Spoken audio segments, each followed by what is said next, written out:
Welcome back. So far we have completed reliability, validity, which are two important qualities of a good test. And also we have covered various factors which affect reliability as well as validity. There are other two important characteristics of a good test. One is objectivity, another is usability. So today I propose to have a discussion on objectivity and usability. The first one is objectivity. There is a saying, higher the objectivity, greater is its reliability. If the test has more objectivity, if the component of objectivity is much higher, it ensures more reliability. Then what does this objectivity imply? Objectivity has got two important aspects. One is objectivity of questions. The other one is objectivity of scoring. Let us first have some discussion on objectivity of questions. When the test maker is preparing a question or test, the items of the test or the questions should be free from subjectivity. It should be more objective, meaning thereby the students must know what to write and what not to write, where to start and where to stop, where to end. So very specific, precise questions are to be asked. We use three types of questions: essay type questions, short answer type questions, and objective type questions. As you know, essay type questions means they are long type questions having much subjectivity. The students, they do not exactly know what to answer. So the answer of students differs from each other. Somebody may begin from some context, somebody else will also begin from other context. Somebody will throw some light on one aspect, somebody will give more weightage on some other aspects. And the examiners also, they award marks basing on their own judgment, on their own subjectivity. That is why nowadays essay type questions are not used to a greater extent. Then we also use some short type questions. But the third type of question, that is objective type. What does objective type question mean? Objective type questions means it requires only one answer. It can be answered either in one word or in one sentence. Every student knows the correct answer. It will not differ from student to student. If you have written the answer correctly, then you will be awarded 1 mark or 2 marks as specified. If you do not know the answer, you will be awarded 0. So there is no subjectivity. A student who knows the answer, he will write correctly. A student who doesn't know the answer, he will not write it correctly. There is no question of guessing. There is no question of bluffing. So you have to know the exact answer. There are different types of objective type tests. Some are recall type, simple recall, and some are completion type. Simple recall, who was the first Prime Minister of India? Then completion type, India was made free in the year dash. These are simple recall type of objective tests, objective type questions. Then we have recognition type objective questions. These are of three types. Multiple choice. Then matching type, match A with B. Multiple choice, there will be some distractors, choices will be there. You have to put the tick mark against the right one, or you have to select the right one. And another is alternate response or true false type. So these are three recognition type objective tests. So we have objective type tests, we have essay type test, and we have also short answer type test.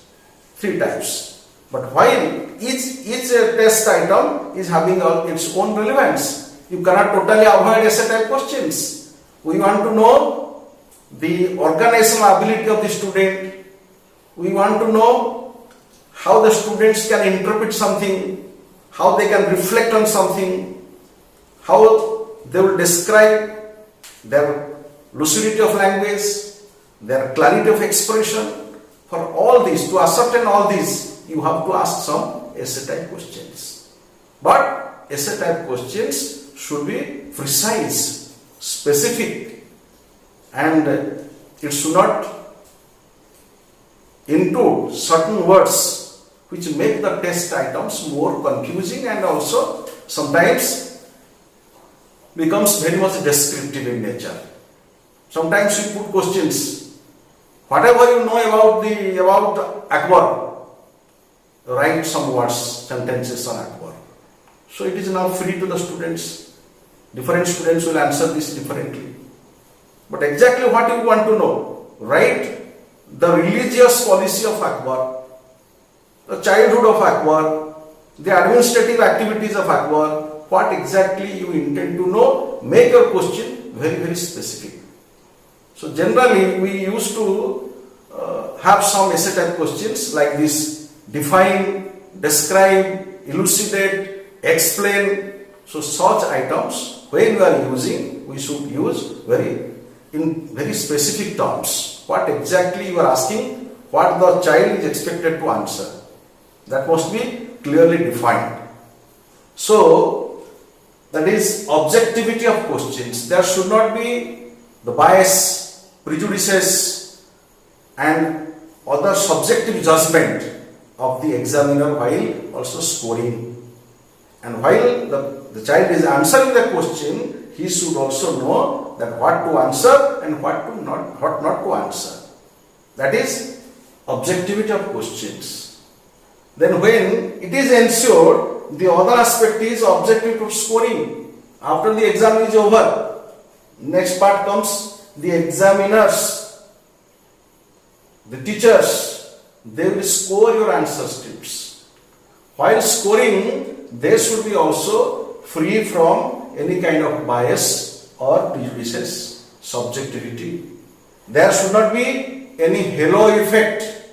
What happens in essay type questions, when one answer, the examiner read one answer, then second answer, then he concludes perhaps the third answer, fourth answer is like that. On the basis of his pre-assessment, what he has already assessed, accordingly he will give you marks.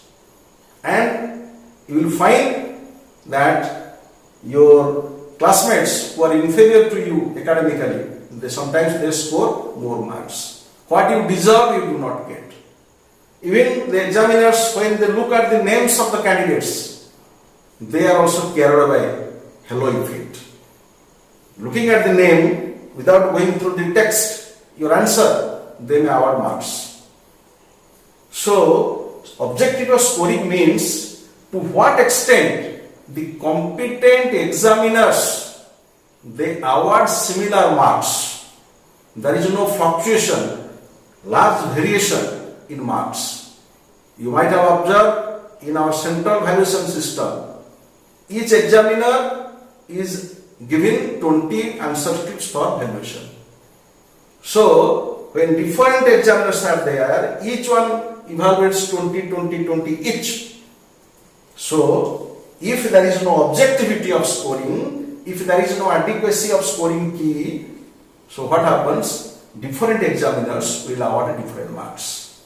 Sometimes we get more than what we expect, or sometimes we get less than what we expect. That is why, while scoring, the competent users must score our marks accurately. There should not be wide variations in awarding marks. So therefore, the questions should be very specific, very precise, and the direction should be also clear as far as possible. More objective type questions are to be used, less essay type questions are to be used.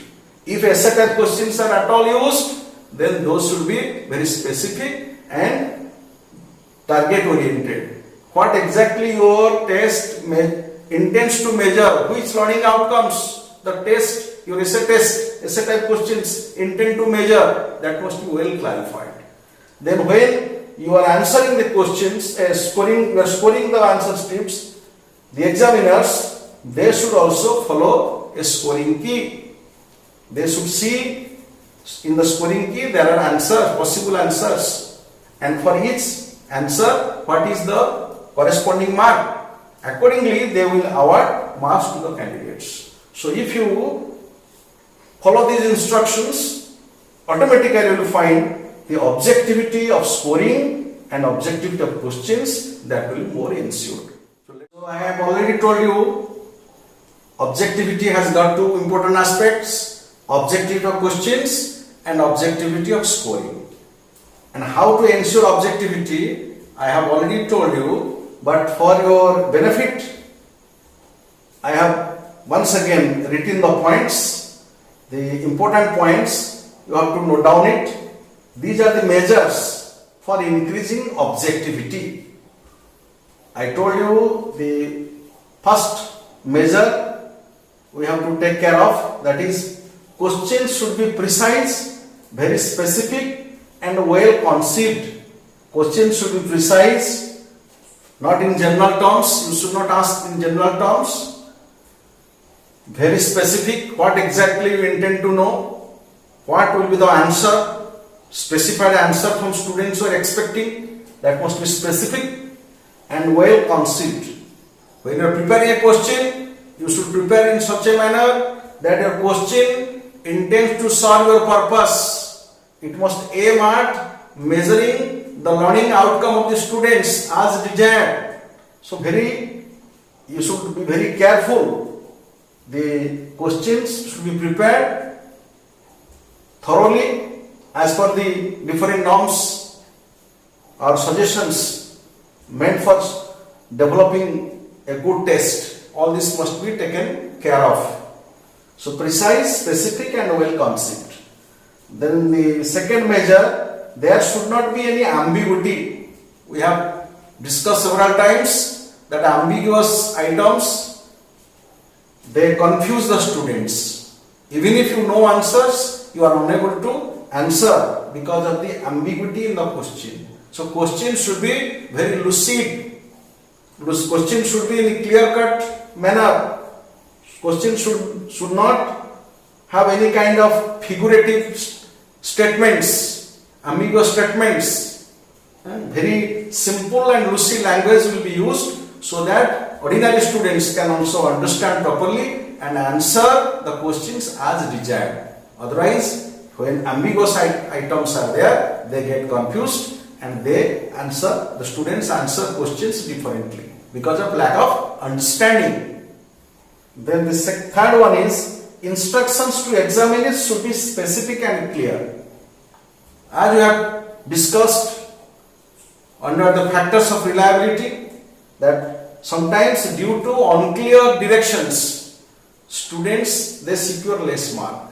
Even though they know answer, they are unable to give the answer correctly because of the lack of specific direction. At different times, they understand differently and they write answers differently.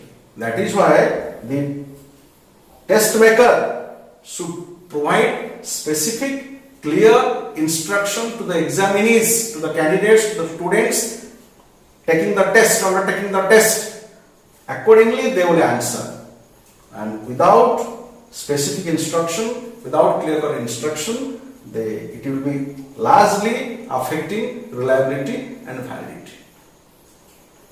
Then more objective and short answer questions may be used.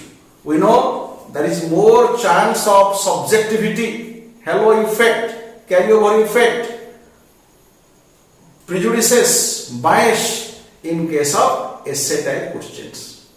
But we cannot totally abolish essay type questions. Essay type questions have to be used in limited number. And when you are using essay type questions, we should be very careful. And we should follow all the suggestions that are there for improvement of essay type questions. So if the essay type questions are properly asked, then there is no problem. If they are not properly asked, then it definitely influences reliability as well as validity. That's why we should use more objective type questions and short answer type questions. Nowadays, for every entrance test, now we are having this objective type cases. And the objective type questions are also being evaluated not by the teachers, but by the computer, by machines. So the scoring procedure becomes very easy if we adequately use objective type questions. Its coverage will be more, its content validity will be more. That's why more objective and short answer questions to be used so as to avoid the subjectivity as we find in case of essay type questions. Then a scoring key to be developed. As I told you, scoring key is very important. It gives the direction, guidance to the examiners to award correct marks. They should know what are the possible answers of each question and for what part of answer how much mark is to be awarded. So that will be clearly written there in the scoring key. And if the examiners they follow the scoring key, then they can ensure more reliability. They can judge the quality of or they can assess the quality of your answers perfectly. There cannot be wide variations in scoring. That objectivity can be ensured. So, if a scoring key is provided, particularly in respect of objective type tests, even no competent scorer examiner is necessary. Sometimes the clerks also, anybody having little bit of knowledge, he will follow the scoring key and accordingly he will award marks in case of objective type tests. So, scoring key is a must to ensure the objectivity of questions. Objectivity of scoring. Objective of scoring. We can ensure the objective of scoring by following a scoring key. So these are some of the measures which should be scrupulously followed for ensuring increasing the objectivity of questions as well as the objectivity of scoring. So the last characteristic of a good test is usability.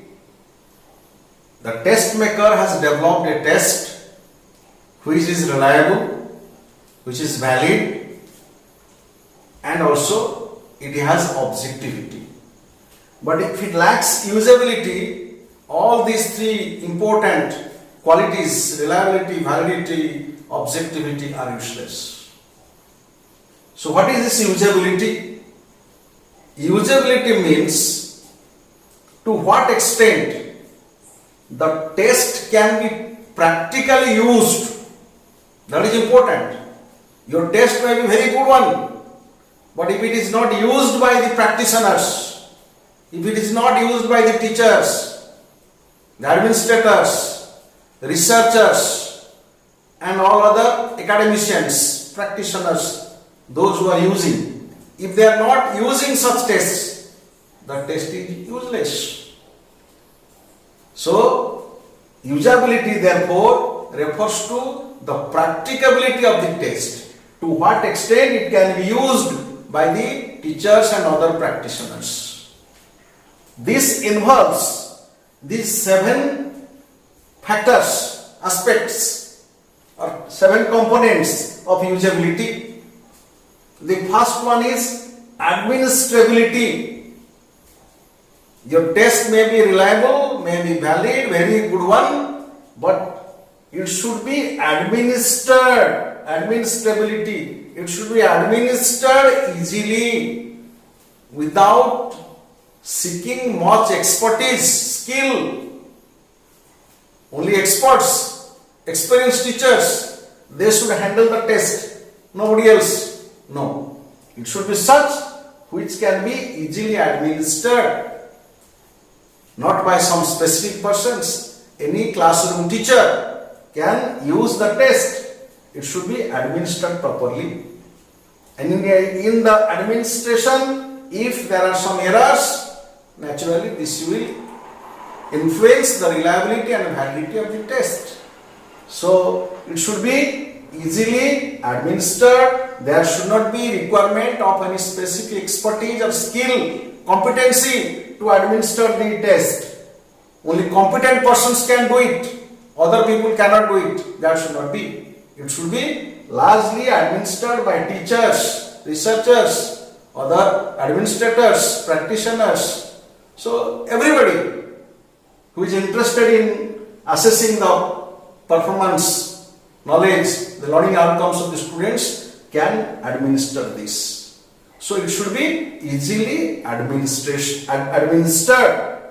This is, otherwise we can call it ease of administration, that is administrability. It should be easily administered. Then not only it should be easily administered, not only should it be easily administered, but also it should be easily scored. The examiners, teachers, they can score. Ordinary persons without having much knowledge, if they are provided with some scoring key, they can also score. And there must be objectivity in scoring. There should not be much subjectivity, prejudices, bias. So, technical persons only should not score it. Non-technical persons without much skill, competency, much effort, they can also score.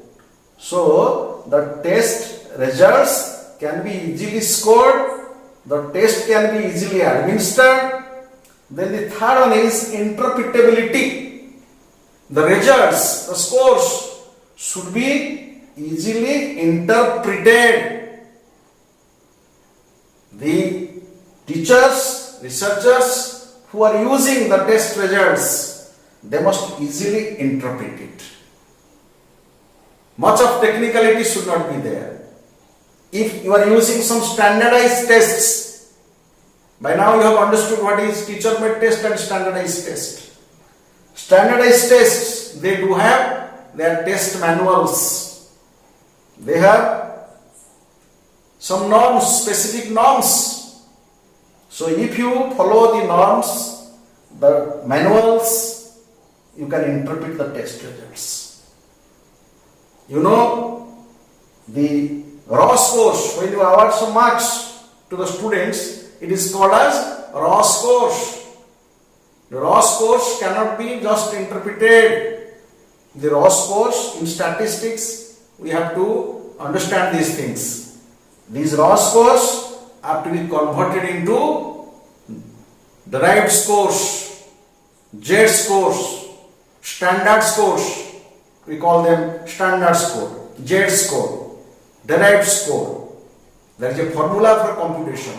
The Z score is equal to x minus m upon standard deviation. X is the raw score, m means mean of the group, and standard deviation. If you find mean, standard deviation, we can convert the raw score into Z score. That is how the marks are interpreted. So it involves much statistical way of interpreting. So here this test should be easily administered, easily scored, and the results must be easily interpreted. Then economy. Your test may be reliable, it may be valid, it may have this usability, means administrability, scoreability, interpretability. But if the cost of the test is too high, who will purchase? Sometimes you go to the market, we see some commodities, we are interested to purchase, first we ask about the cost. What is the cost of the product? If the cost is according to your pocket, if it matches with the pocket, then you go for it. Otherwise, even though you are interested, you will not purchase. Similar is the case here. The test may be a good one, but the cost is very high. So the ordinary people, schools having less funds, teachers having less money, they cannot purchase such test.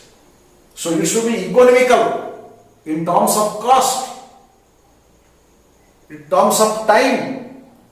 The test should consume more time for administration, for scoring, for interpretation. So less time and effort is necessary. So economical from financial point of view, less expensive, and also less time and effort to be given. Then only you can say that the test is having this economy. The test is economical. This has economy. The quality of economy means it should be less expensive and it should involve less effort and less skill, less time. Then utility. Your test is having all these qualities, but it doesn't cater to your purpose. It doesn't cater to your need. You will not purchase. Why should I purchase something which doesn't fulfill my desire? So if the test fulfills your desire, it is economical, it fulfills your desire, it is easy for administration, and it is also easy for scoring, then you will purchase it. So if it is having the quality of economy, naturally it may have this quality, utility. It must have utility and usefulness. You must have studied in economics. So the test must have utility. It must serve the purpose of the person who is utilizing the test. It must serve the need of the teachers, researchers, and other practitioners. If the test has utility, it will have larger acceptability. The next quality is acceptability. The researchers, teachers, and other personnel dealing with education, dealing with children, and their scores, marks, they will largely accept it because your test has got all these components: administrability, scoreability, interpretive, economy, and utility. So greater is its utility, greater is acceptability. Then the last one is get off and printing. Sometimes there are certain psychological aspects. Before we examine what is the quality, first we look at the outside.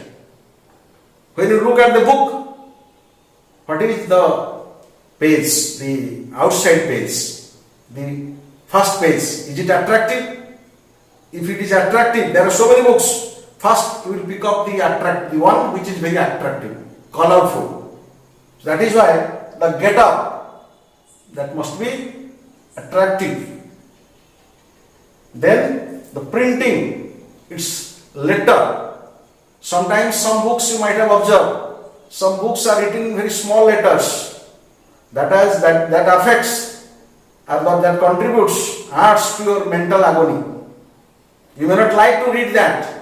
Some books you do not like to read because its letter size is very small. There is some psychological effect. That's why you avoid it. That's why the letter should be printed in bold letter. The size of the letters used in the test should be bold in nature. It will catch your eyes fast. Then the papers used in the test, that should also be, the quality of the paper should be good.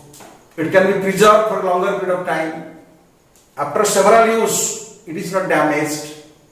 That is why its paper, printing, letter size, get up, the outside appearance of the test, all these mechanical, psychological things must be involved while judging the usability of a test.